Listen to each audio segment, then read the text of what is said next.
la légende de la musique congolaise J.B. Mpiana qui avait récemment perdu sa fille Océane qui était morte lors d'un accident. Cette mort n'a pas laissé, n'est pas passé inaperçu chez d'autres artistes, chez sa famille biologique notamment. Il y a plusieurs personnes qui se sont exprimées concernant la mort de la fille de J.B. Mpiana. Deuil dans la famille Wenge Musique à BCBG. J.B. Mpiana de nouveau en deuil après le décès de Agnès Mbo. Le monde de la musique congolaise est à nouveau à deuil après le tragique décès de la fille de J.B. Mpiana, Océane. C'est désormais la danseuse emblématique Agnès Mbo. Là, ce sont les images que vous voyez sur la photo, c'est Agnès Mbo. Agnès Mbo qui a tiré sa révérence selon les informations relayées sur les réseaux sociaux, excusez-moi.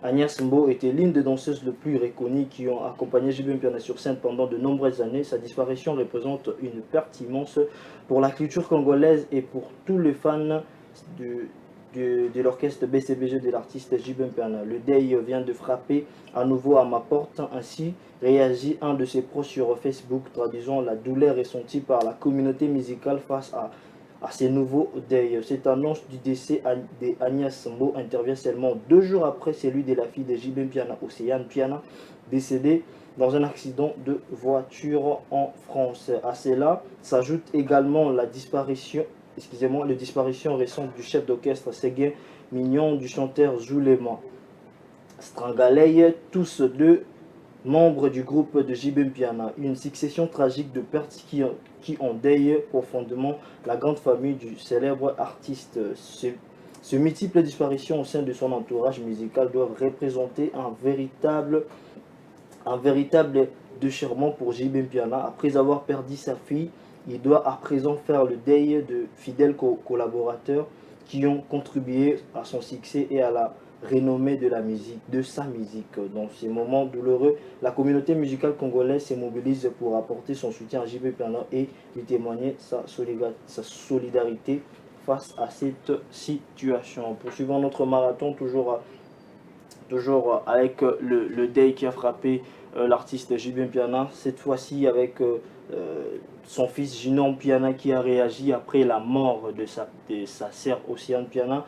Lui qui a dit: il n'y a que Jésus qui peut échapper à la mort. Faites le bien autour de vous, car on ne sait jamais ce que l'avenir nous réserve. Toujours sous les chocs après la perte tragique de sa sœur Océane Mpiana, Ginon Mpiana a brisé le silence et a partagé un message empreinte d'émotion et de sagesse. Dans une déclaration poignante, il a rappelé la fragilité de la vie et l'importance de s'aimer le bien autour de soi.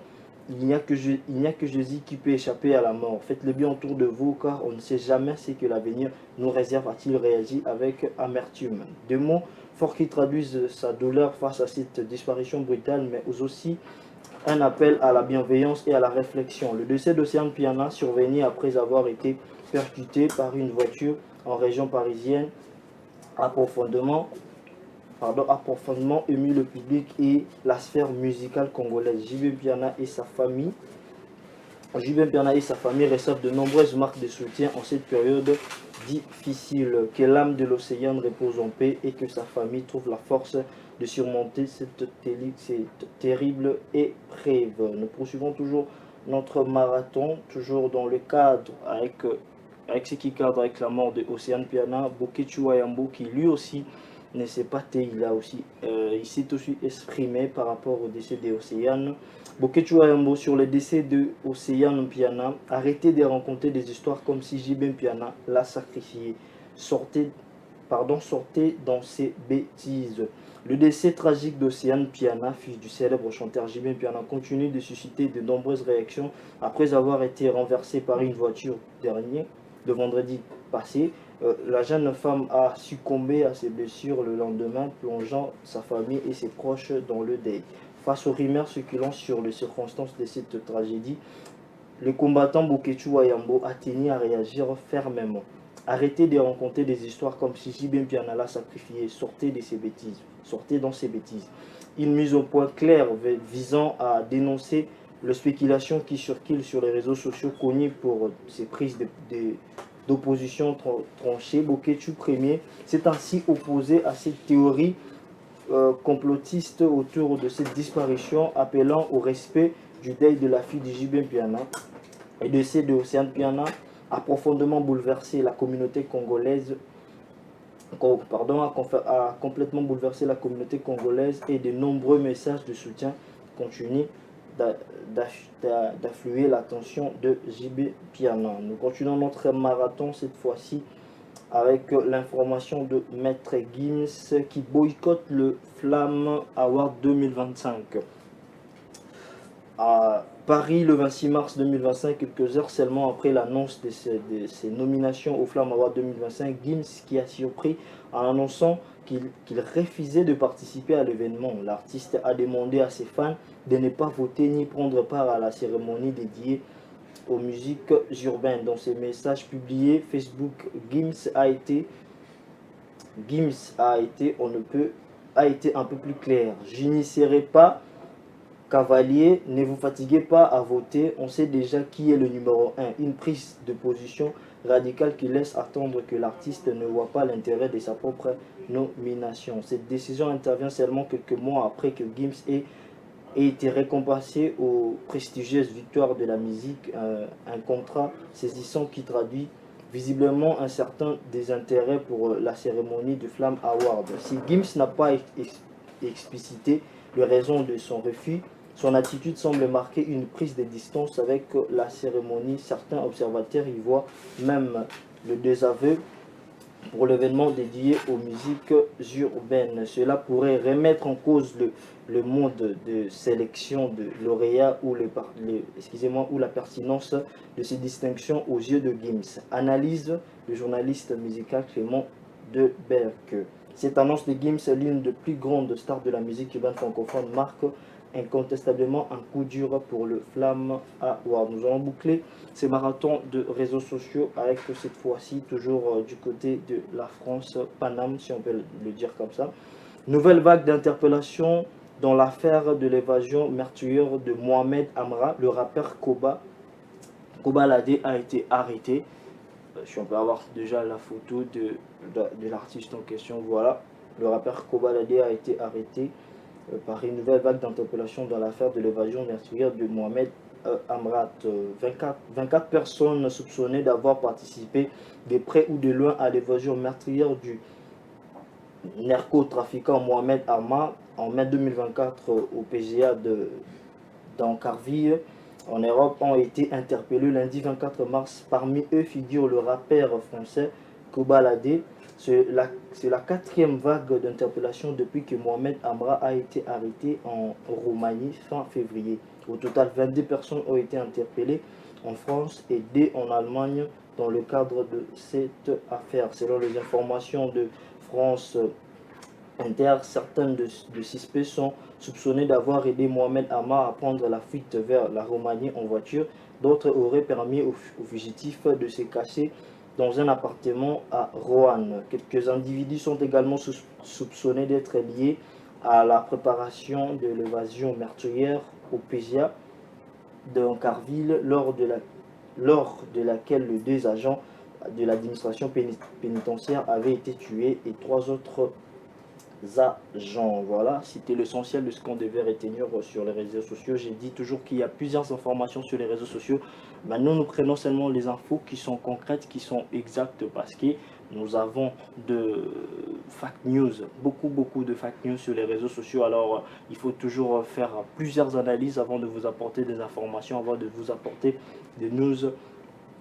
Il faudrait faire plusieurs et beaucoup d'analyses. Nous allons analyser l'apport de la femme actuelle dans la musique, dans la danse, dans plusieurs formes, je dirais, de la culture congolaise et de nos valeurs culturelles. Pour ce faire, je récite 2 belles dames qui sont ici avec moi sur ce plateau. Je vais commencer par dire bonjour à celle qui est juste à côté de moi. Elle s'appelle Rachel Bosinga. Bonjour Madame Rachel. Bonjour tonton Angelo. Vous allez bien? Je fais grâce tout doucement. Vous êtes bien arrivé ici en tout cas, j'espère. Ça a été, malgré les embouteillages. Ah, la routine, notre quotidien. Et à côté d'elle, c'est encore une jolie dame. Elle s'appelle Madame Rosmi Omwele, bonjour à vous. Bonjour monsieur le journaliste. Vous allez bien? Je vais bien, merci. Vous êtes bien arrivé ici ou...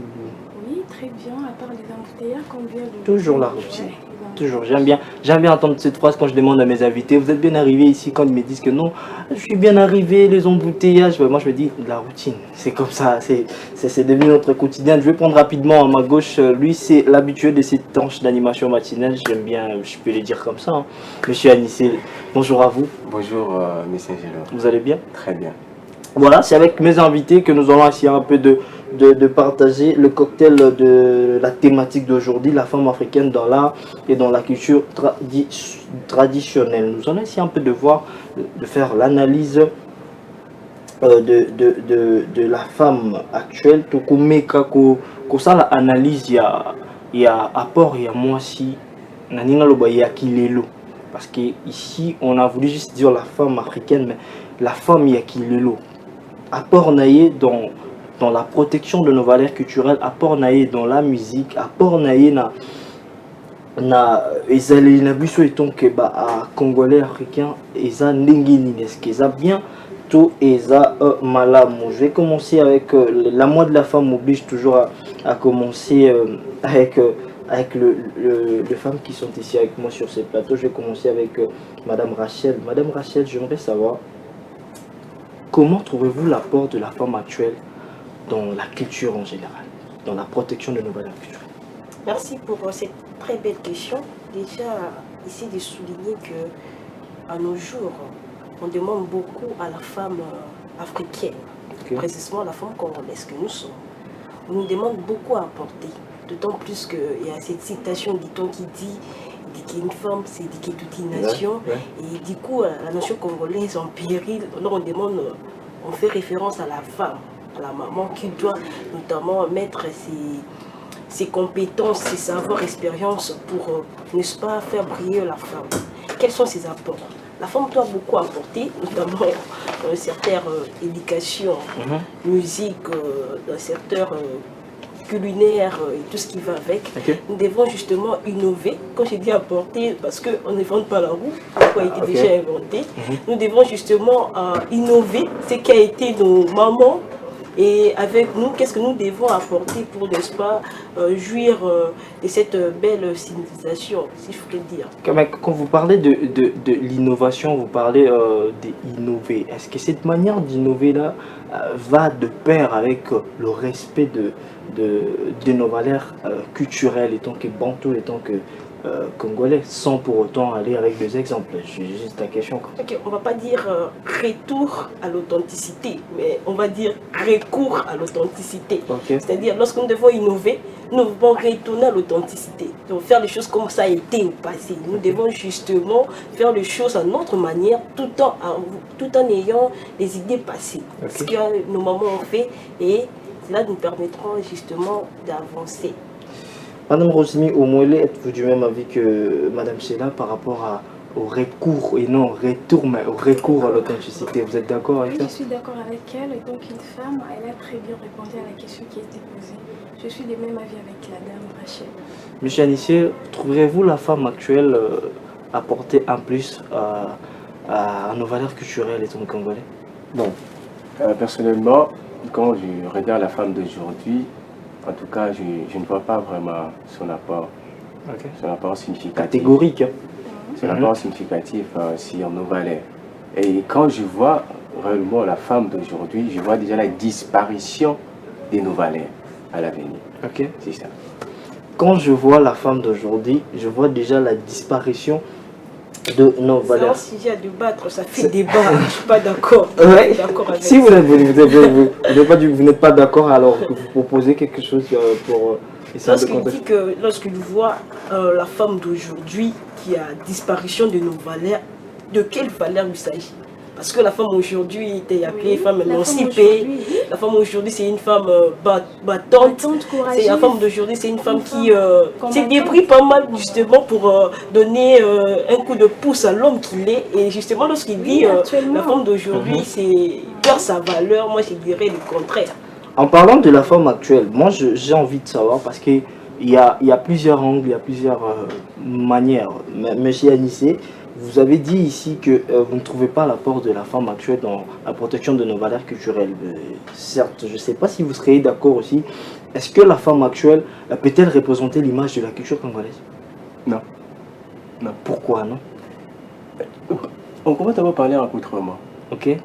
Quand vous regardez nos femmes d'aujourd'hui, leur accoutrement, ça ne représente pas nous, Africaines, nous, Congolais. Seulement dans leur habillement et dans leur façon de faire les choses. Je donne un exemple. Avant... Tu en peux être bilingue, hein? Oui. Avant nos parents, la famille, papa et maman, c'était pas ce qu'on appelle aujourd'hui la parité. Il n'y en avait pas. Okay. C'était complémentaire. Mais aujourd'hui, les femmes sont avec une parité, soi-disant parité. Si vous leur demandez de nous expliquer ça, en tout cas, il y a des histoires dedans là. Ce qui divise, ce qui sème le désordre des gens dans la société.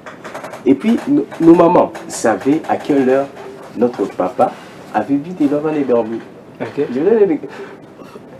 Quand papa était malade, et que les gens venaient pour savoir ni les kaki ni les komaki, maman va donner les détails. Il y a Nouti, papa Aliaki, il y a un roi, mais là, il y a un souka, avant là, mais pas si la mission est là, en côté. Ça, je vous dis, ça, vous avez quitté votre femme. Non, je n'acquise pas ma femme. Lorsque je parle pas d'une personne, je parle de l'ensemble, de la majorité. Je vais même anticiper ma question. Il y a des exceptions. S'il faut mettre en termes de pourcentage, et vous les mettriez à combien de pourcents? Pourcentage de la femme qui peut représenter la culture, l'image de la culture. En tout cas, je pourrais lui donner 5%. Je suis contre. Je suis vraiment contre. Il faut savoir qu'aujourd'hui, la femme joue un rôle très indispensable dans la société congolaise. Si vous parlez de cette façon-là, moi je dirais, vous avez tapé à côté, parce qu'aujourd'hui nous voyons, il y a la femme qui occupe l'entête du gouvernement. Il s'agit bien de Madame Judith Suminwa Tuluka. Elle représente une valeur, le respect, une femme émancipée, une femme dans laquelle elle est un exemple à suivre. Je ne sais pas si vous direz quoi par rapport à cette dame. Justement, s'il faudrait ajouter quelque chose. Permets-moi s'il Oui. C'est très important. Vous avez tout le droit de rajouter. Le monsieur parlait de la parité. Intérieurement, je me suis questionné. Mais de quoi il s'agit ici? Lorsque nous parlons de la femme au foyer et femme au milieu professionnel, comme celui-ci. La parité reste dans la maison. La parité, moi je suis une femme et je partage cet avis pour dire que la femme est femme. Moi c'est ça, moi si, on dit qu'elle a mon balité, on dit qu'elle a mon bal nanda côté. Là ils ont nanda coup, on est au foyer, ils ont papa, maman, nabana. Moi si on se place à papa té. Là c'est à la maison. Lorsqu'on parle de la parité, on parle pas de la parité avec nanda coup pour dire que on bala nous sommes bantous hein. Je suis congolaise, africaine, il faudrait préciser. Vraiment marteler sur ça. Moi, je suis Naza émancipé, je connais mes droits. Non, là, il y a justement la tradition, il faudrait respecter, prendre en compte. Mais lorsque nous sommes dans les milieux professionnels, nous sommes dans la société, on nous demande d'être émancipé, on nous demande cette parité. Vous devez d'ailleurs pogner sur cette masculinité positive pour encourager quelque chose, d'encourager les femmes et les jeunes filles. Et cette parité, parité, libanda, parité, en foyer. Non, il y a une différence. Là, c'est deux milieux différents. Donc, il y a la parité dans le milieu professionnel et la katanda pour moi c'est sa femme épouse à quelqu'un. C'est ça le plus grand problème parce qu'elle est confondue aujourd'hui, c'est débat. Ouais. Et puis lorsqu'on parle de la femme ici, on parle de la femme sur toutes les dimensions, professionnelle, mélangère, donc sur toute l'éducation. Parce que normalement c'est la femme qui éduque, comme vous venez de le dire, c'est ça le rôle de la femme. Mais aujourd'hui nous ne le voyons pas, soyons honnêtes. Regardons les réseaux sociaux, ce qui vous représente partout aujourd'hui. Même dans la... Oui, non, on parle de la majorité. Nous tous, nous regardons la télé, nous sommes dans les réseaux sociaux. Mais qu'est-ce que nous ne voyons pas? Ni tout le monde n'a été pas la vidéo sur base. Ni. Ça, c'est pas nos valeurs. Vous copiez. Vous savez, moi j'aime bien que vous soyez la tête saisie, mais vous copiez à l'agneau. Copier-coller. Il y a Batolibanda. Nous sommes en train de parler nous sommes en train d'analyser l'importance de la femme dans plusieurs compartiments de la culture ici en République démocratique du Congo. J'ai souvent l'habitude de dire Carrefour, c'est pas seulement nous, c'est aussi vous. Vous avez envie de participer, vous avez envie de donner votre avis par rapport à notre thématique où nous sommes en train d'analyser l'apport de la femme actuelle dans la culture congolaise ainsi que dans la protection de nos valeurs culturelles. Vous pourriez envoyer le message au numéro qui est affiché au bas de vos écrans. Nous allons le lire, nous allons lire vos avis, nous allons le prendre en cause. Vous savez, vous êtes déjà en train de voir que le débat est un peu... et c'est le débat déjà lancé entre le côté, je dirais, les côtés femmes, les côtés Mars et les côtés... 11 mois de l'année parce que voilà. J'aimerais savoir, monsieur Anissié a épinglé un point très important, l'accoutrement de la femme actuelle. L'accoutrement de la femme actuelle, symbole du développement ou de la perte de nos valeurs culturelles. Madame Rosemio. Moi je dirais côté accoutrement. La femme actuellement, on dirait que oui, côté accoutrement, c'est comme un peu ma baie. Et comme ma baie, mais exception il y a des femmes qui sont respectueuses, des femmes qui se respectent, qui s'habillent décemment, parce que ceux qui moi c'est déjà à exemple si il faut balanda exemple. Une femme doit s'habiller décemment, ce que je dirais. Donc actuellement, dans notre pays, côté Colate, en tout cas, tu vas voir une dame à la maison, mais elle ne s'habille pas décemment. Elle est déjà mariée, mais sa façon de s'habiller, donc ça ne te plaît pas. Au moins, on dirait maman on dirait elle est encore chez elle, mais pourtant elle est déjà dans un foyer, elle a déjà des enfants, mais sa façon de s'habiller, donc c'est pas décent. Je dirais...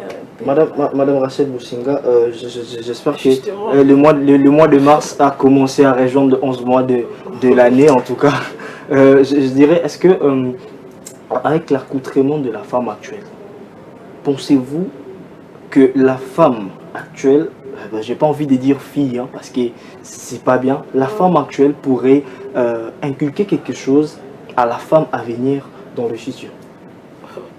Oui, pourquoi pas.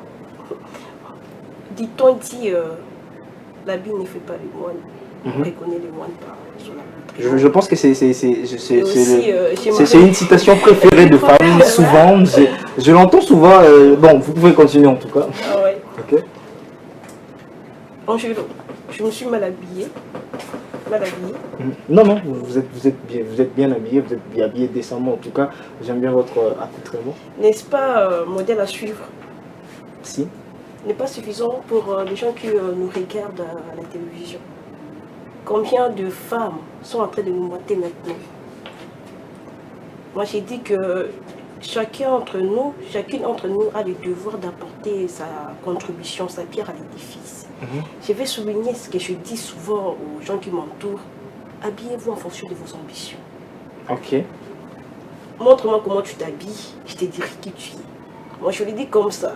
La manière dont tu te présentes détermine ce que tu veux avoir dans la vie. Habille-toi en fonction de tes ambitions et tu seras respecté. C'est simple que ça. On n'a pas à tabler sur les gens qui s'habillent mal parce qu'aujourd'hui, dans ma télé, ce qu'on c'est les 10. Au moins, il a été comme un bien été. Tu te regardes et dis, ah, il a mon peu là. Mais pourquoi il était comme et Kotaki, il était comme. Conseil. Oui, c'est ma femme que nous sommes. Habillez-vous en fonction de vos ambitions. Ce ne sera pas propre. L'objet aux ala, honorable, l'objet aux ala, sénatrice. Mamona, sénatrice, n'a vu 5 ans en arrière, 10 ans passés, à l'attaquer le quoi bien. Habillez-vous en fonction de vos ambitions. C'est une phrase à, je dirais, à mémoriser en tout cas. Mais Chanissier, êtes-vous du même avis en tout cas? Bon, dès notre parents déjà dans le début, accoutrement la bango refléter ni tradition nabiso ni bavaleur nabiso. Tout ça les lambaté. Même manzara na bango. Même ceux qui n'a pas le mode en fait. Ils ont bisoté mode na bango nyonso.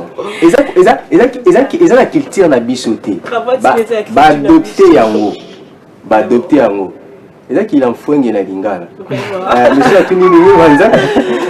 Parce que ozomona likambo eza wana parce que bango bongi bandeko basi parce que la lingala bon femme ça existe mais moi nini comment on appelle moi c'est en réalité na bajalo na biso ezati na maloba na biso ya tradition na biso ezati. OK. Ouais. Mais comme on appelle femme eza juste des tobi féministe. Moi si mobile. OK. Ce soit moi si, ce soit mobile. OK. Ouais.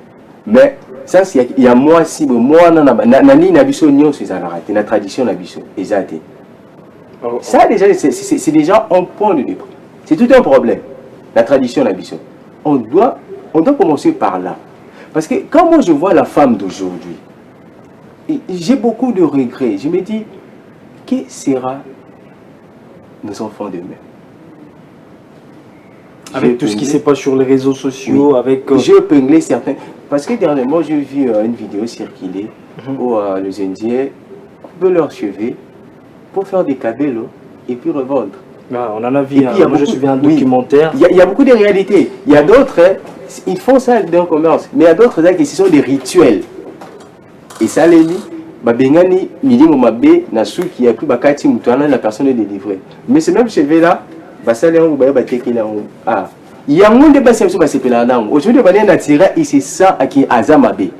Allah, vous contredit de manière naturelle. Moi je dirais une femme s'entretient. Une femme doit s'entretenir. S'entretenir, nous avons nos valeurs. Moi j'aime bien les Sud-Africains.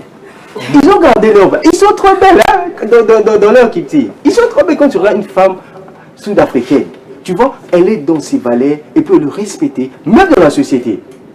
Elle n'a pas besoin de mettre des cabellos, elle n'a pas besoin de mettre genre elle est belle naturellement. Naturellement. Genre elle en fait. Oui. Pas naturellement, mais ils ont gardé leur tradition. Leur tradition, leur valeur. Je vais même tourner du côté de... vous avez quelque chose à ajouter? Oui. Ouais. Justement pour faire rire, mais je ne veux pas le dépenser. Non, je suis pas contre. Personnellement, je n'approuve pas aussi totalement l'idée de tout copier, de tout avoir, que faux cheveux, faux ongles, tout ce qui va avec. Mais aussi, c'est ça la beauté de la culture, la beauté de la civilisation, la beauté même de la vie. Hein. Le fait justement d'apprendre des autres. J'apprends peut-être sa manière de parler, j'apprends sa manière de communiquer, j'apprends sa langue, j'apprends comment elle prépare sa nourriture. Pendant où elle a mis 5 goûts différents, là 5 goûts différents. Vous voyez un peu, c'est justement ça, les goûts, même la beauté, il y a vie. Mais échange. Mais en parlant du goût de Yakozwa, il y a Biloko Alibanda, tout Yakozwa, Kokopi Marambalibanda. Aujourd'hui, j'ai comme l'impression que nos femmes, à nous, Congolais, ont même honte de se faire belle avec ce qu'on a en fait. Genre, Kobimana Soukama beaucoup. C'est devenu un grand problème pour les femmes actuelles. Et du moment, elle était très belle. Hein? Ah ouais, très pas belle. Avec l'air cicatrice comme beauté. Non, pas avec très belle. Non, je suis en train de dire avec cicatrice. Non, pas avec cicatrice. Non, pas avec. Mais avec cicatrice bleu cire. Non, il faudrait souligner. Maman était très belle avec l'air cicatrice. Parce que Juliette, parce que Kato, Juliette Kouté, Libende, bon Katana, pour rester une forme de beauté. Il faudrait dire que nos mamans étaient très belles avec cicatrice. Nos mamans étaient très belles. Regardons l'histoire, regardons les photos de nos mamans. En tout cas, naturellement, on n'a rien à critiquer sur leur beauté. Là, vraiment, il y a rien à critiquer sur leur beauté. Avec de cicatrices. Non, ce que vous nous représentez aujourd'hui, vous nous représentez une beauté qui n'est pas les vôtres. Ok. Ouais, c'est pas vous. Mais le moment était eux. Et ils étaient heureux. Alors, mais vous n'êtes pas heureux. C'est le moment actuel. Non, le moment, on devait, comme elle avait dit. J'avais aimé le débit de Madame Rachel. Hein? Ouais. Rachel. On doit faire recours. C'est ça, non? On doit faire recours. Mais pas retour. Voilà, pas retour. C'est-à-dire, on pourrait développer comme les Sud-Africains l'ont fait, en gardant leurs valeurs. Mais ils ont développé cela. Mais nous, qu'est-ce que nous avons fait? Nous, on a les Toti qui habitent. Toti qui... Bon, je suis la preuve que tu as gardé Wanda. Voilà, ouais. Oui, je le voulais le souligner. Hein. J'ai une vision, je suis visionnaire d'une structure socio-culturelle, Yangamboka. C'est-à-dire quoi? Yangamboka prône sur le valeur africaine en général et congolaise en particulier. C'est aussi un espace de la promotion des jeunes et prix de développement, mais également un espace communicationnel. C'est-à-dire quoi? Je ne peux pas aborder ces femmes, je ne peux pas aborder mes semblables avec une sorte de brutalité. Et Simbaté, non, il a bonté. Donc, comme ça, bango, pour se sentir à l'aise. C'est comme ça, mais bon, je sais que vous êtes chrétien, j'espère que vous êtes chrétien. Dans l'évangélisation, on le fait. Moi, ok,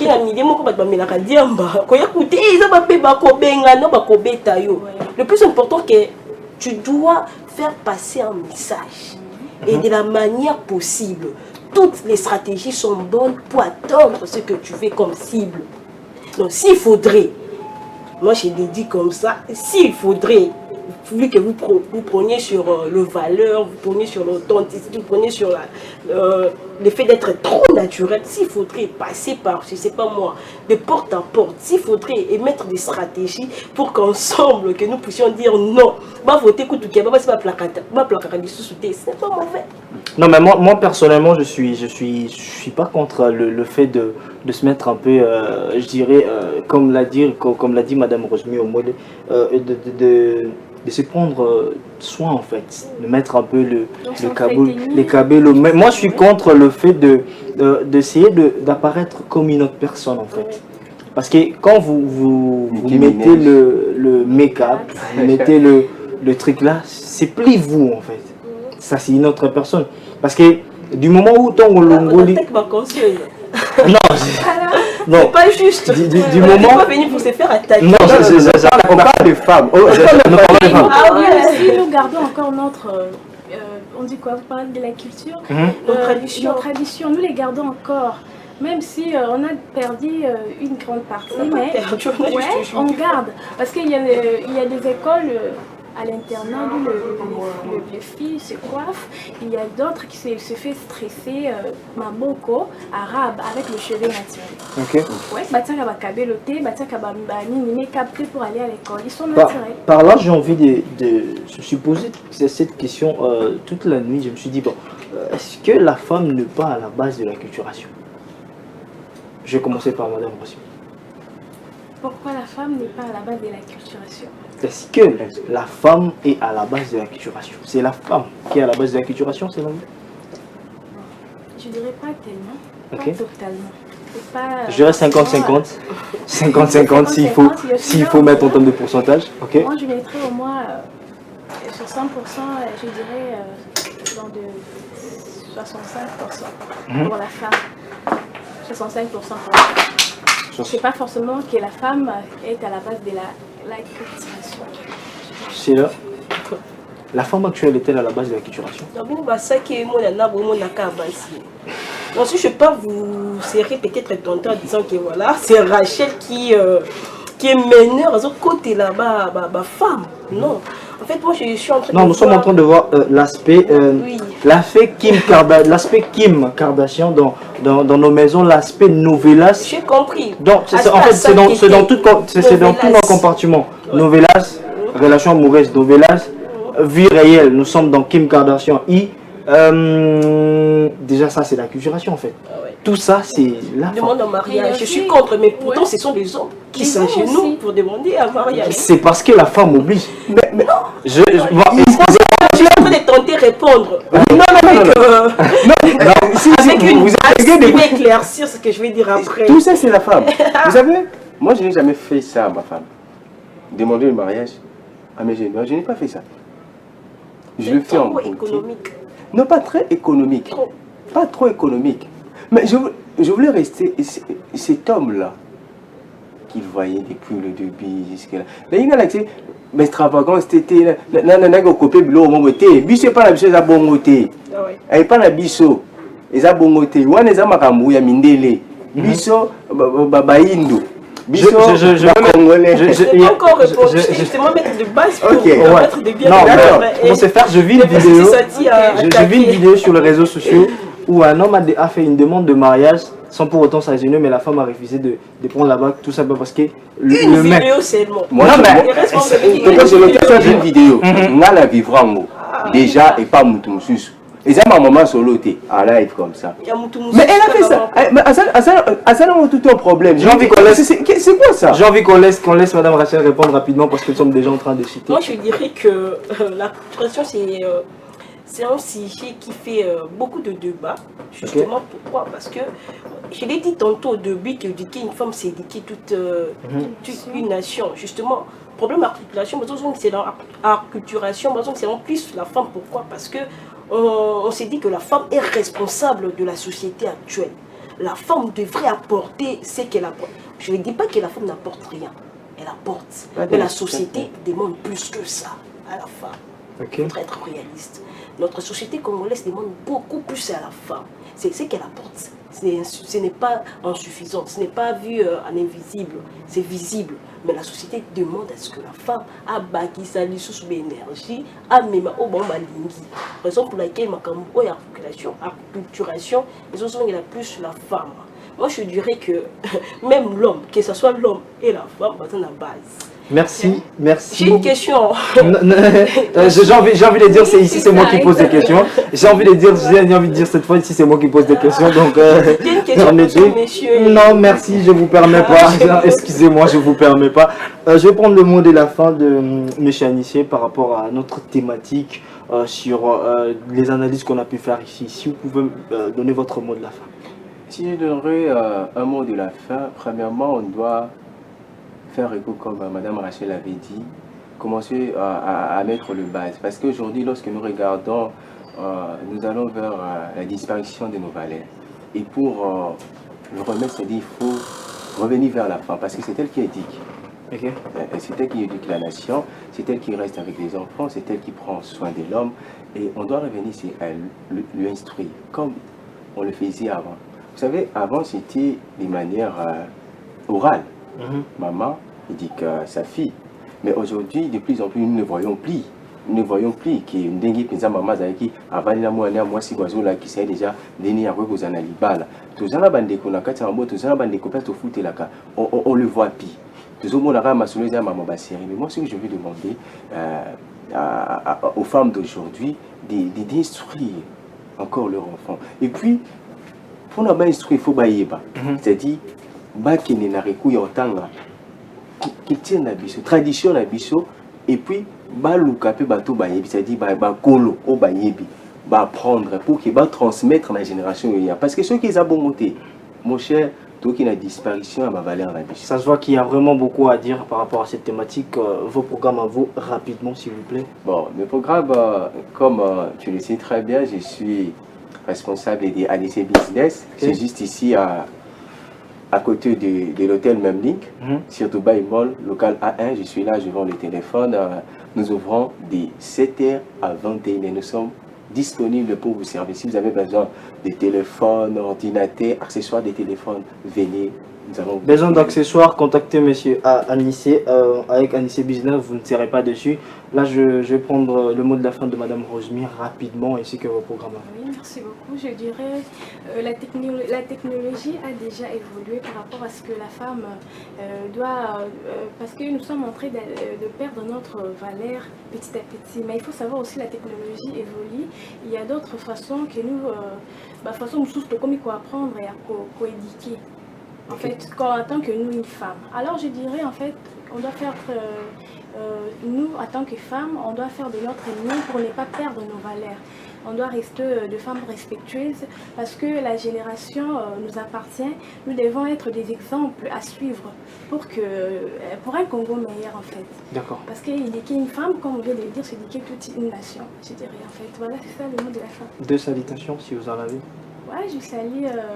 rapidement. Je salue toute la famille au Mouélé qui sont en cet instant en train de me suivre. Là, je vois maman Eva Lamoké. Je salue mon papa, Papi au Mouélé. Sans oublier ma grande sœur Ornella Moké. Je salue Moïse Tongama.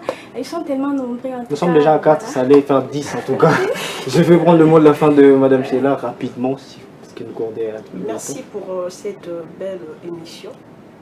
Au mot de la fin, je dirais que nous, femmes, pour ne pas dire moi, nous sommes conscients de cette responsabilité, conscients de ces poids, ce fardeau qui pèse sur nos épaules, conscients de cette société moderne apportée par la mondialisation et surtout par la numérisation, très conscients de cela.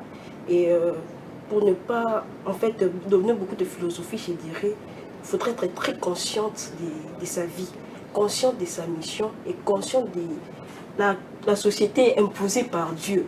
Parce que personne n'a voulu être congolaise. Moi, personnellement, je ne m'attendais pas à être congolaise. Mais nous devons être très conscients de ça et vouloir apporter notre pierre à l'édifice pour l'avancement de notre pays. Nous prenions sur le développement personnel, nous prenions sur l'éducation, mais qu'est-ce que nous faisons en réalité? Influenceuse, pour quelle influence? Sur les réseaux, nous influençons en quoi? Pour faire peu, je suis Rachel Boussinga, visionnaire d'une structure socio-culturelle Yangambuka, qui prône sur les valeurs africaines en général et congolaises en particulier. C'est aussi un espace de la promotion de jeunes que nous sommes et prix du développement. C'est qu'on ne nous donne pas, nous devons nous donner nous-mêmes. Nous n'attendons pas que le gouvernement fasse pour nous quelque chose, nous apportons ce que nous pouvons pour, n'est-ce pas, avancer notre pays, mais également un espace communicationnel, parce que de base, c'est l'étude en communication que je suis diplômée. Merci Madame Sela, merci à vous tous. Ne zappez surtout pas, c'était la première partie où on a eu à parler, de la part où nous avons fait l'analyse de la femme actuelle sur l'aspect culturel dans notre société. Nous allons lire un message rapidement. Bonjour messieurs, c'est monsieur Moïse Tungana Gogan. Je vous suis depuis l'hôtel Memling. Dit à Madame Rose, je suis son fanatique, Nalelaye fort. Ah, Madame Rose, le message vous est destiné. C'est quoi l'autisme? Qu'est-ce qu'est l'autisme? Toutes ces questions vous sera répondu avec mes invités qui sont ici sur ces plateaux. Les mois de la femme m'oblige à commencer toujours avec la femme à ma gauche, c'est Madame Mado Madi à qui j'ai dit bonjour. Bonjour monsieur. Vous allez bien madame? Je vais bien, merci. Très heureux de vous recevoir ici sur mon plateau, en tout cas je suis vraiment très content. C'est un plaisir pour moi. Merci. À ma droite, c'est monsieur Joël Capeta. Vous allez bien monsieur? Très bien, et vous-même? Dieu fait grâce, tout va bien, vous êtes bien arrivé, c'est la question que j'aime bien poser à mes invités. Oui, toujours dans cette ambiance de Kinshasa. Ok, alors pour déjà lancer je dirais pas ces débats, pour lancer ces sujets sur l'autisme, j'aimerais bien savoir, monsieur Joël Capeta, qu'est-ce qu'est l'autisme et est-ce que l'autisme est une maladie ou un handicap? Non, non, d'abord l'autisme n'est pas une maladie. Okay. C'est juste une condition. Par contre, c'est que les autres disent que c'est une maladie parce qu'une maladie suit un traitement. Lorsqu'on parle d'une maladie, on voit un traitement. On voit le fait qu'il peut être curable ou incurable. Alors que l'autisme, c'est juste une condition et avec lequel un enfant peut grandir jusqu'à sa mort. Voilà. Juste une condition avec laquelle un enfant peut grandir jusqu'à sa mort. Madame Mado m'a dit, vous avez un mot à ajouter par rapport à ce que vient de dire monsieur Joël? Oui, si je peux compléter Joël, l'autisme n'est pas une maladie, c'est une condition. On est autiste. On vient au monde avec son autisme et on meurt autiste. C'est un trouble neurodéveloppemental, si je peux le définir, selon les scientifiques. Monsieur Joël, vous êtes un vrai Kinois, si je peux le dire comme ça. Vous êtes basé ici à Kin. J'aimerais savoir quelle est la perception à Kinshasa et quelle est la perception de l'autisme à Kinshasa et dans l'ensemble du pays. D'accord. D'abord, il y a plusieurs facteurs en ce qui concerne l'autisme ici à Kinshasa. Il y a de ceux qui qualifient l'autisme de la sorcellerie.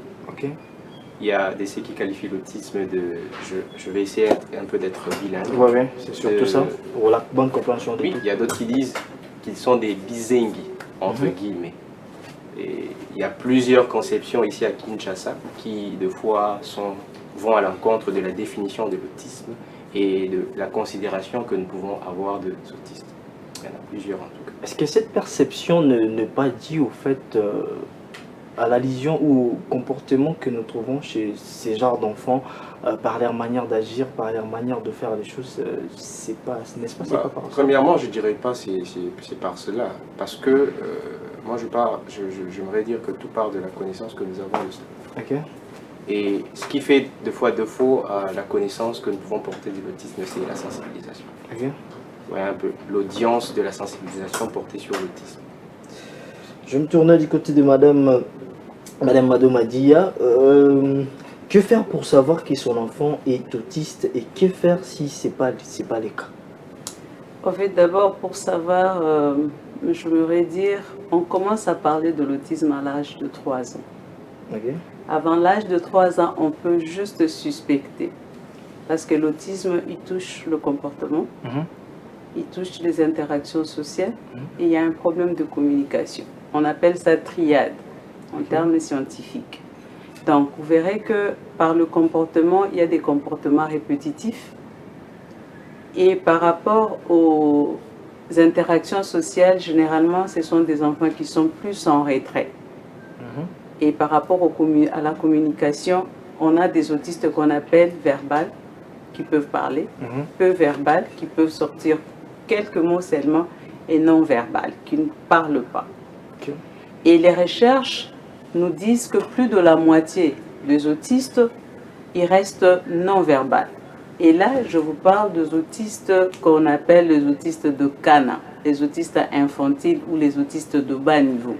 Parce qu'on a des autistes de bas niveau et les autistes de haut niveau. Les autistes de haut niveau, c'est les autistes qu'on appelle les autistes savants, un peu comme les Albert Einstein, les Elon Musk et puis les autres. Donc, avant l'âge de 3 ans, l'enfant va naître normalement, comme tous les autres enfants, parce que ce n'est pas visible.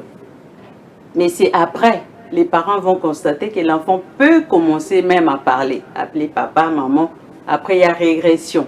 Généralement, c'est la communication qui interpelle plus les parents. Allez voir un personnel de santé. C'est pourquoi on dit les plus tôt qu'on amène l'enfant chez un professionnel de santé, ça aide en fait à améliorer certaines choses, comme je vous ai dit, parce que le diagnostic d'ailleurs de l'autisme, il est typiquement clinique. Il ne se base que sur les observations. Ce n'est pas la prise de sang, ce n'est pas l'IRM, ce n'est pas la radio, ce n'est pas tout ce que vous voulez. Tout ce qui vient après en termes d'examen, ce sont des examens complémentaires pour rechercher des comorbidités qui peuvent accompagner l'autisme. Mais en soi, le diagnostic de l'autisme, il est clinique. Il ne se base que sur les observations et il est pluridisciplinaire parce qu'il doit faire intervenir plusieurs spécialistes, comme je vous ai dit. Mais il n'y a qu'une personne qui est habilitée à poser le diagnostic de l'autisme. Ce soit un pédiatre, ce soit un psychologue. Ce n'est pas tout le monde comme on essaie de voir ça ici. Parfois, c'est des neurologues. Genre un généraliste. Non. Ici, en termes d'autisme, c'est pluridisciplinaire. Pourquoi je vous ai parlé de la communication. Il faudrait faire intervenir un logopède ou un orthophoniste. Il y a des problèmes de comportement, il faudrait faire intervenir un psychologue. Il y a des problèmes de motricité, il faudrait faire intervenir un psychomotricien. Il y a ce problème, comme on dit, touche le cerveau, c'est pourquoi on essaie de faire intervenir un peu de psychiatre. Donc, une fois que chacun d'eux observe ce que je vous ai dit, il y a une grille. Et cette grille permet au fait de cocher avec ce qu'on appelle le Diagnostic System Manual 5, qui vous donne la possibilité d'avoir des questionnaires qui vous permettent au fait qu'est-ce qu'il faut observer et comment le faire. Et c'est par rapport à ça, quand vous approchez un personnel de santé, le diagnostic de l'autisme n'est pas on se présente aujourd'hui, vous avez vos résultats aujourd'hui. Ça prend le temps parce qu'il faut observer. Il faudrait suivre l'enfant même là où l'enfant vit. Donc c'est après, ils vont se décider, cette équipe-là, chacun avec son rapport, on va faire la compilation et puis maintenant pour voir. Sur 10, la communication, elle a été à combien? Sur 5, le comportement. Et tout ça, quand on vous annonce le diagnostic de l'autisme, c'est là qu'il faudrait maintenant mettre une prise en charge en place. Cette prise en charge avec les autistes, elle est complètement différente que les autres. Délicatement. Exactement. Et elle est individualisée, personnalisée par rapport aux besoins que présente l'enfant. Donc, on ne peut pas se retrouver avec 10 autistes et la même prise en charge, combien même que c'est l'autisme, parce que chaque autiste est particulier. C'est comme je vous ai dit, il y a des autistes qui parlent, qui ne parlent pas, des peu verbales. Il y a certains autistes qui n'ont pas de problème de comportement. Ils sont peut-être hyperactifs, donc tu ne me diras pas parce qu'il est autiste, et voilà, sa prise en charge, c'est la prise en charge de X, Y. Non, c'est complètement différent. Alors, tout ce qui suit après, comme je vous ai dit, on traite les comorbidités. Donc, il faudrait, quand on suspecte qu'il y a un problème de comportement, on suspecte qu'il y a un problème de communication, on ne dit pas que c'est de l'autisme, mais le plutôt d'aller voir un professionnel de santé, c'est la meilleure décision que les parents peuvent prendre. Et si on doit commencer à parler de ça, c'est à partir de l'âge de 3 ans. Quand on dit professionnel de santé, il faudrait vraiment voir un professionnel de santé. C'est pas, on a donné toutes les précisions ici avec les différents personnels qu'on doit vraiment voir parce que c'est vraiment quelque chose à prendre avec beaucoup de sérieuxité parce que ça demande beaucoup de choses. J'ai une question. Peut-on mélanger les enfants autistes et non autistes pour une bonne sociabilité, Monsieur Joël? Oui, parce que déjà aujourd'hui nous parlons de l'inclusion des autistes dans la société. C'est pas les mettre à part. C'est pas parce qu'ils sont différents qu'ils doivent être à part. Parce que je vais donner l'exemple, Elon Musk. Aujourd'hui c'est un innovateur. Du point de vue technologique, c'est un innovateur. Mais il se retrouve parmi les personnes néotypiques, c'est qui n'ont pas ce problème d'autisme. Moi je dirais que les autistes ont toujours une pierre à ajouter sur ce monde dans la société et beaucoup plus aussi dans la technologie parce que nous les voyons plus aussi dans la technologie, nous le voyons plus dans l'art et puis dans tout ce qui ramène le développement dans la société ou dans un pays. Donc un autiste, c'est quelqu'un qui doit être inclus dans la société et dans tout ce qui va avec. Même question pour Madame Mado. Si je peux compléter, Joël, autrefois on parlait de l'intégration, même en termes de scolarisation, on parlait de l'intégration. Mais au jour d'aujourd'hui, on parle de l'inclusion, on parle même d'un monde inclusif. Donc, ils sont êtres à part entière, des êtres humains comme nous. On ne peut pas les juger parce qu'ils sont autistes, parce qu'ils sont différents. Moi, j'appelle ça, nous avons tous nos faiblesses, nous avons nos forces. Qui nous juge de nos faiblesses? Personne. Pourquoi on doit se mettre à juger les autistes? Et les autistes, ce sont des êtres qui, les enfants, ils copient très facilement, en fait. Quand il va l'autre, il copie. Il sait copier le comportement de l'autre. J'ai même vu un autiste faire un dessin terrible, je vous jure. Je me suis dit, ça c'est l'art que je vois à travers cet enfant. C'est un petit garçon qui... Un autiste, quand il fait quelque chose, quand il aime faire cette chose, il le fait très bien, avec perfection. Parce que les autistes sont des perfectionnistes, ça je vous dis. En tout cas, ça, je vis ça quand je vis l'art qu'a produit cet enfant. Je me suis dit, ça, c'est pas un enfant. Ça, c'est un enfant vraiment à prendre en charge, à voir ce qu'il peut produire dans l'avenir et tout. Alors, j'aimerais qu'on parle un peu du grand salon d'autistes. Qu'est-ce qui est prévu dans cet événement? Avant de parler du grand salon de l'autiste, j'aimerais compléter votre pensée par rapport à l'art. Chez nous, on dit l'autiste fait artiste. L'autiste fait artiste. Vous comprenez au moins? Il y a une seule lettre qui différencie l'autiste et l'artiste. C'est pour vous dire que l'autiste, naturellement, il a de l'art. C'est l'art inné sans effort, dans toutes ses facettes. C'est ce que j'avais vraiment vu. C'est ce que j'avais vraiment remarqué. L'autiste n'a pas besoin d'apprendre. Il a besoin d'observer. Quand il regarde, directement il a des solutions. Chez nous, on dit l'autiste fait artiste et l'autiste c'est un demi-dieu. Si vous voulez en savoir plus sur comment est-ce qu'il est artiste, il est un demi-dieu, il faudrait venir au GES-A, le grand salon de l'autiste. Vous aurez vos réponses à toutes ces questions. J'aimerais savoir un peu les détails, qu'est-ce que prévu pour ça? En fait, le grand salon de l'autiste, on a bien plusieurs fois parlé de l'autisme. En termes d'autisme, on a parlé de la prise en charge, on a parlé de tout ce qui va avec l'autisme. Mais cette année, c'est un peu particulier parce qu'on parlera de l'autiste. On va parler de l'être humain, autiste. L'être humain autiste. Les autistes du Congo, particulièrement les autistes qui sont accompagnés par Nevali Children, qui est notre structure. C'est une manière pour nous d'enlever un peu cette pensée négative qu'il y a dans la tête de gens, la perception sur l'autiste. On ne le retrouve pas en milieu de travail. Donc c'est une manière pour nous d'interpeller toute la société, tendances confondues, les secteurs privés, publics. C'est venir voir ce que les autistes sont capables de faire. Si aujourd'hui on peut acclamer Elon Musk, si aujourd'hui on peut acclamer Mark Zuckerberg, si aujourd'hui on peut parler d'Albert Einstein, la question majeure que je pose toujours, est-ce que les autistes congolais sont différents de ces autistes ou c'est la forme d'autisme de Congolais qui est différente? Elle est différente par rapport aux autres autistes. Si je pose cette question, on me dira que non. Les scientifiques vont me dire que c'est non. Mais pourquoi les autistes congolais n'arrivent pas à faire ce que les autres font? C'est pourquoi vous verrez que nous avons les différents ministres. Tout au début de mon speech, je vous ai dit que le diagnostic, la thérapeutique, la prise en charge de l'autisme, c'est pluridisciplinaire. C'est aussi de même avec leur accompagnement.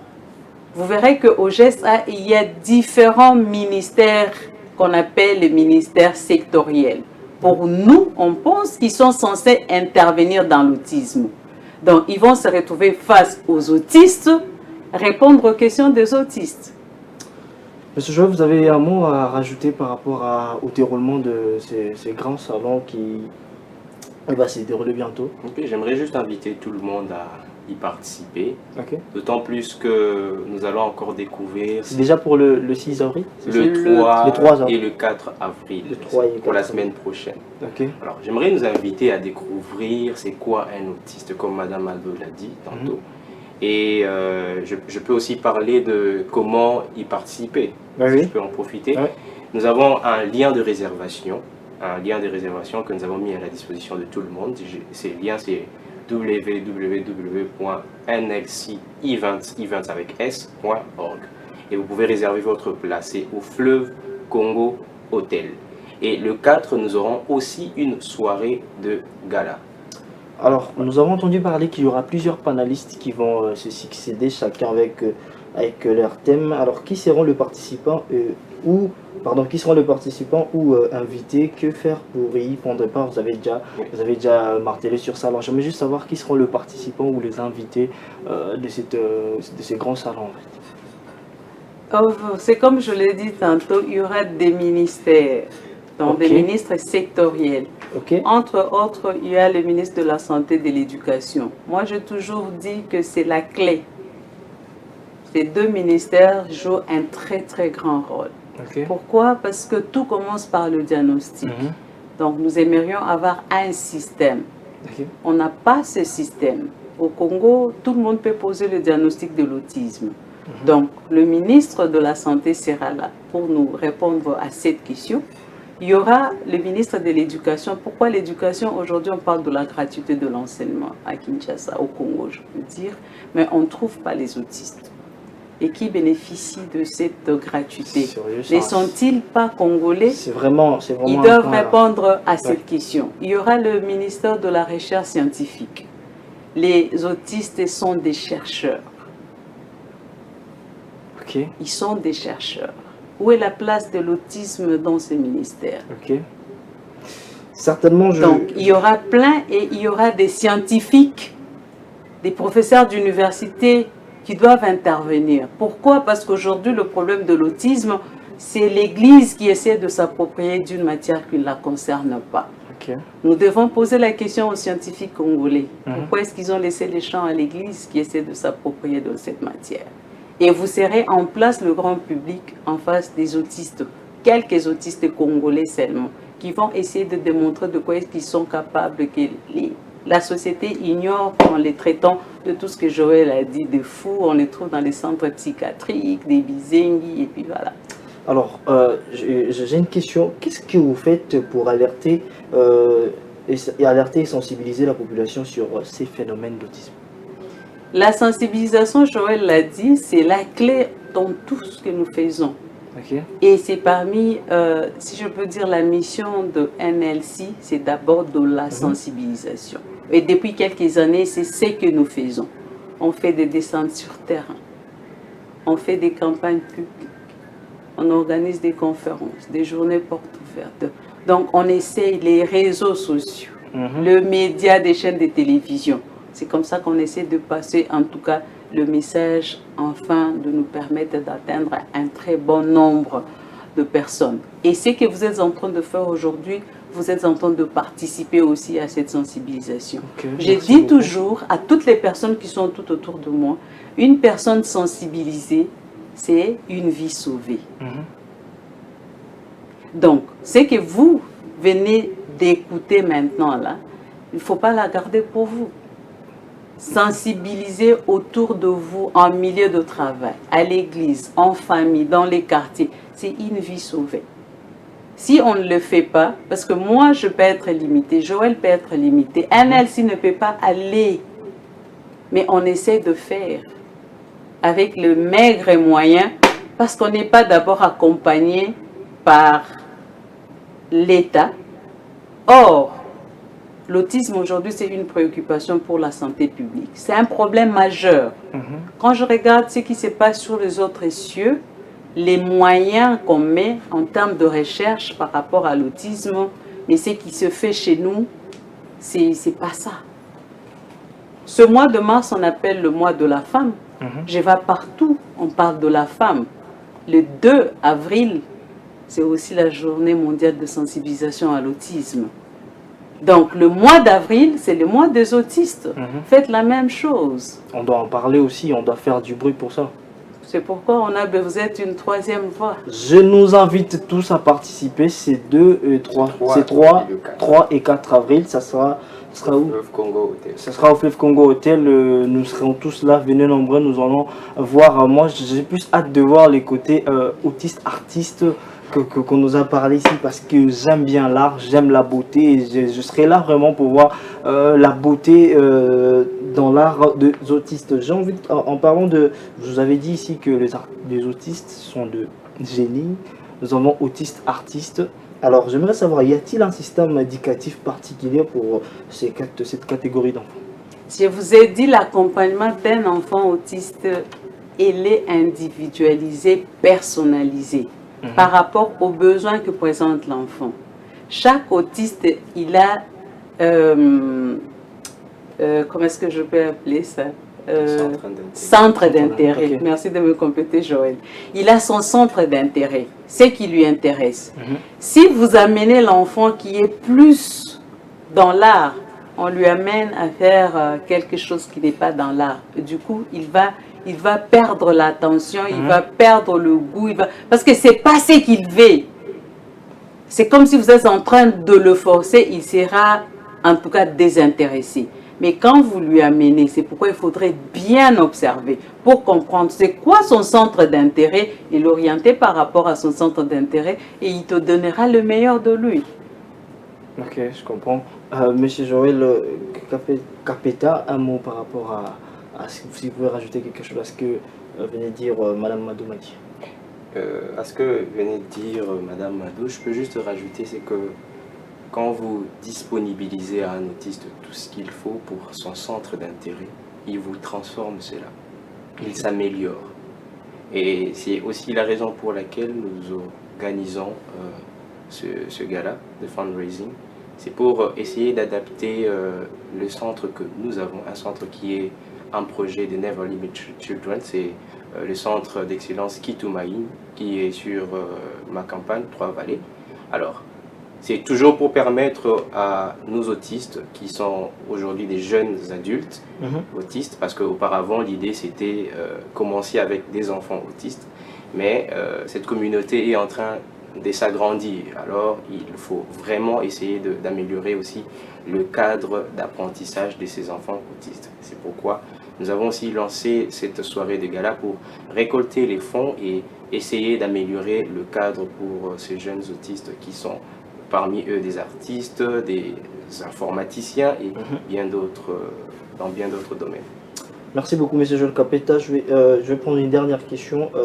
Madame Madou Madia, que recommandez-vous à ces parents qui constatent qu'ils ont un enfant présentant ces comportements et que l'on abandonne? Moi, c'est que je toujours demandé aux parents, ces enfants, ils ont besoin de notre amour. Ils ne sont pas différents que les autres enfants. Ils peuvent donner mieux que le pense.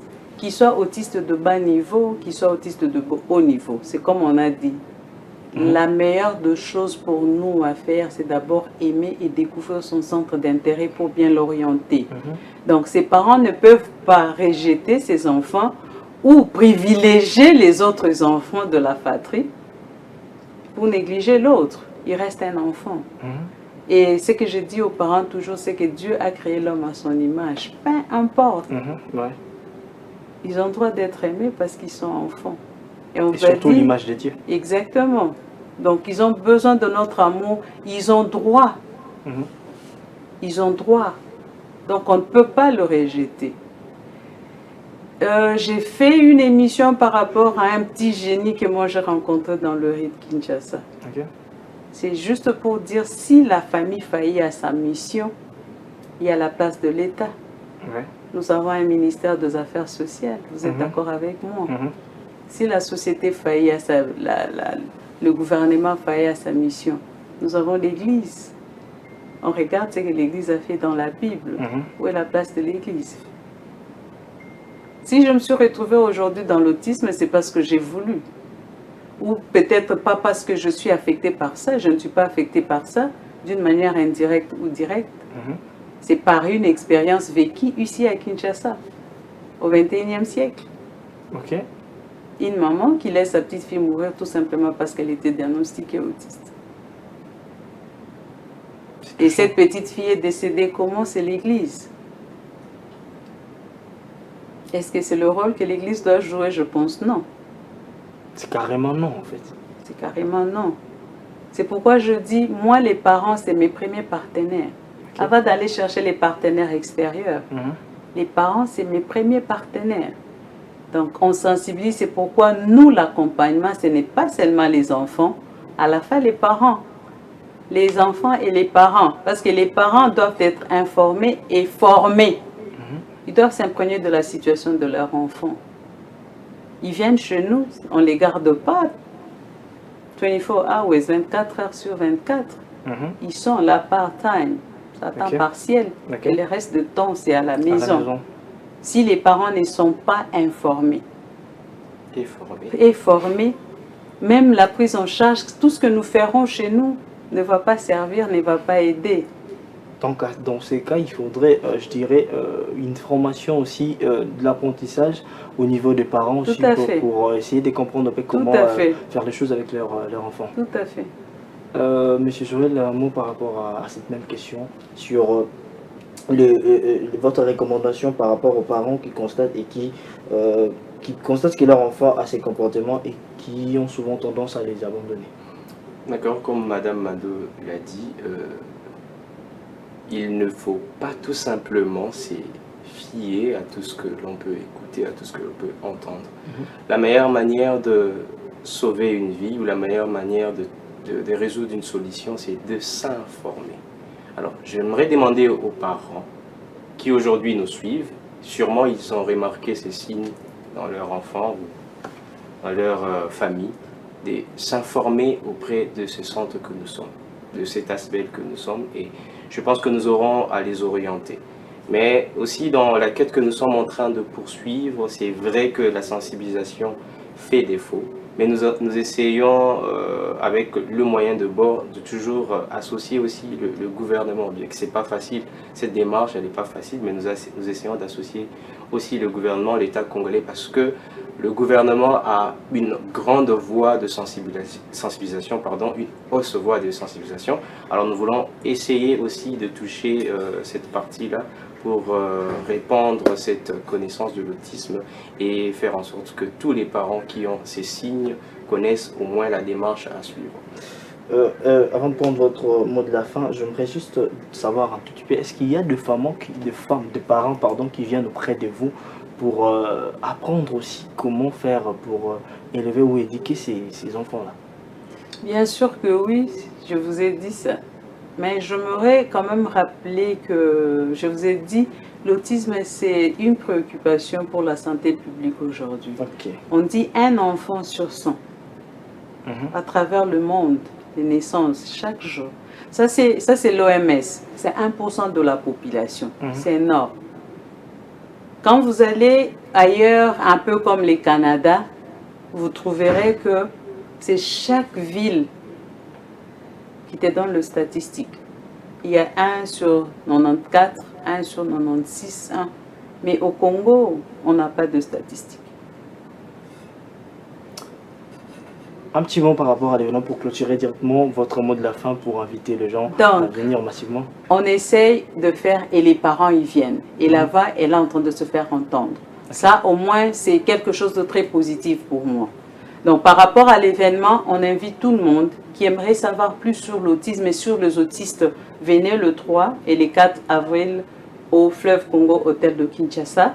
Mot de la fin, je ne peux que remercier les sponsors qui croient en ce projet, qui nous accompagnent, tels que la Sophie Bank, la TEM, la Fondation Vinmart, United, l'assurance SFA, la CFAO, il y a Canal Plus aussi. Il y a Canal Plus qui nous accompagne, Kibali Mining, Kibali Gold Mine. C'est des gens qui croient. Je pense qu'ils comprennent la chose, ils comprennent et ils aimeraient voir les choses changer. Donc, je remercie et toutes les personnes qui aimeraient collaborer avec NLC. Je le dis toujours que la porte de NLC elle est grandement ouverte pour toute forme de collaboration. La collaboration, elle n'est pas seulement financière. La collaboration, c'est aussi ce que vous êtes en train de faire parce que c'est une manière pour vous de faire passer le message. Et c'est que nous avons besoin. Une fois de plus, je remercie toute l'équipe de Canal+, pour cet honneur que vous nous avez fait de passer, la RTGA, pardon. La RTGA de nous inviter sur vos plateaux afin de faire passer ce message sur l'autisme. Merci beaucoup. Je vous rappelle, le 2 avril, c'est la journée mondiale de sensibilisation à l'autisme. Donc, illuminez vos plateaux en bleu s'il le faut. Parce que le bleu, c'est la couleur des autistes. Moi, je dirais aussi le bleu, c'est parmi les couleurs des RTGA parce que nous voyons le bleu partout. Ça va certainement s'accompagner en tout cas. Ça ne créera pas un problème. Je nous invite tous le 3 et 4 avril au Fleuve Congo Hotel pour participer à ces grands galas, au salon ou surtout venez nombreux. Moi, je serai là. Je dis un grand merci à l'équipe technique qui nous a accompagnés durant cette tranche d'animation matinale. Merci à la personne qui a assuré la réalisation de cette émission-là. Je vois l'intelligible Né pour briller, Fiestambou. Merci à Monsieur Moussa qui est juste derrière le caméra, à qui j'ai fait un petit coucou. Merci à Monsieur Patou, qui a assuré, qui était derrière le caméra pour me faire paraître beau. Et surtout, je rappelle encore, c'est 3 et 4 avril au Fleuve Congo Hotel. Venez nombreux, moi je serai là. Et d'ici là, portez-vous bien. Bye bye.